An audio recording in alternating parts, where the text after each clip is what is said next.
ना, एक छोटा सा कोशिका से क्या है, दुनिया में जितना भी जीव है वो सभी बना है।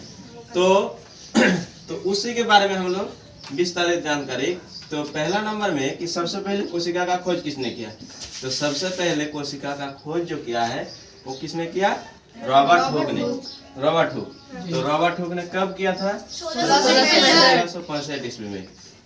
तो जीवित कोशिका सबसे पहले, उसके बाद कोशिका का जब खोज हो गया तो कोशिका के खोज के बाद एक साइंटिस्ट नाम है जिसका लियोनहार्ट, उसने एक तालाब पर क्या देखा, जीवित कोशिका को देखा। तो इसका मतलब जीवित कोशिका का खोज किसने किया, तो लियोनहार्ट ने किया था जीवित कोशिका का खोज ना। तो कब, 1674 ईस्वी में। उसके बाद जब इतना हो गया तो कोशिका, कोशिका एक बहुत छोटी चीज है, कोशिका का खोज करना बड़ा मुश्किल था, लेकिन कोशिका के अंदर भी कुछ होता है, इसका भी खोज किसने किया, रॉबर्ट ब्राउन ने। कोशिका देखना उतना आसान नहीं था, अब कोशिका के अंदर भी कुछ होता है ये भी देखा किसने, कि कोशिका को खंगेल कर देखा तो देखा कि कोशिका के अंदर भी कुछ पाया जाता है। क्या पाया जाता है, तो कोशिका के अंदर केंद्रक होता है, ये बीच में ऐसे, ठीक है, इस टाइप का होता है, तो इसको क्या बोलते हैं हम लोग, केंद्रक बोलते हैं, कोशिका का केंद्रक। तो कोशिका के केंद्रक का खोज किया था रॉबर्ट ब्राउन ने 1821 ईस्वी में, ठीक। उसके बाद इतना होने के बाद उसके बाद और एक साइंटिस्ट क्या करता है, वहां पर आ जाता है कोशिका के ऊपर विचार करने के लिए। तो आता है कौन, जीवदरब जे.ई. प्रोकज ने।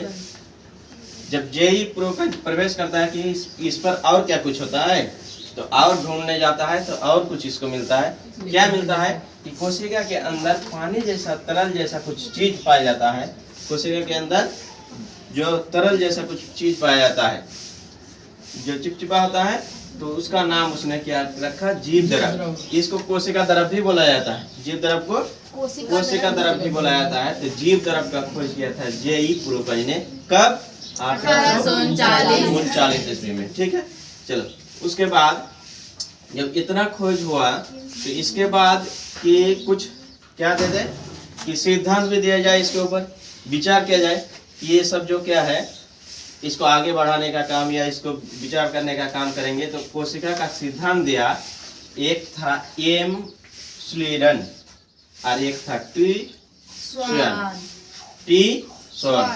तो उसने क्या किया, एम स्लीडन ने 1838 ईस्वी में और टी स्वर्ण ने 1839 ईस्वी में क्या किया था, कोशिका सिद्धांत दिया था, कोशिका का सिद्धांत दिया था, उसके ऊपर कोशिका के ऊपर क्या किया था, विचार किया था, ठीक है।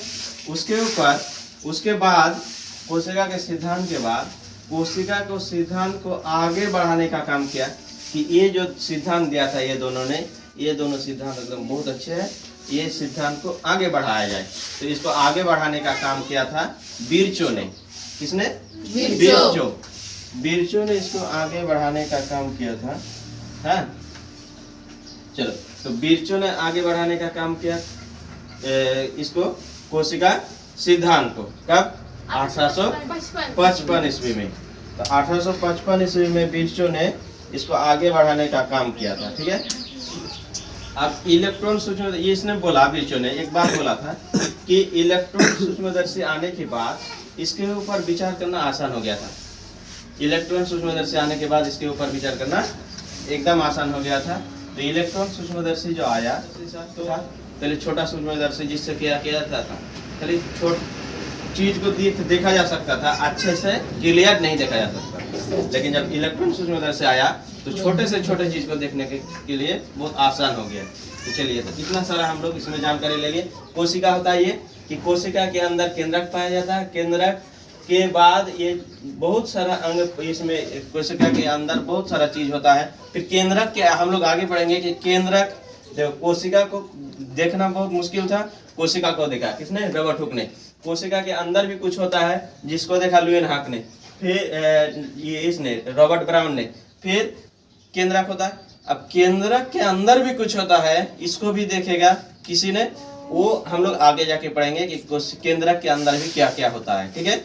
और इसमें कोशिका में क्या पाया जाता है, इसमें जीव द्रव, इसको केंद्रक बोलते हैं। यहाँ माइटोकॉन्ड्रिया, राइबोसोम, गोल्जिकाय, गोल्जिका ठीक, बहुत सारा चीज होता है। और इसको जो इसको घेर के रखता है उसको हम लोग बोलते हैं कोशिका झिल्ली, ठीक। एवं कोशिका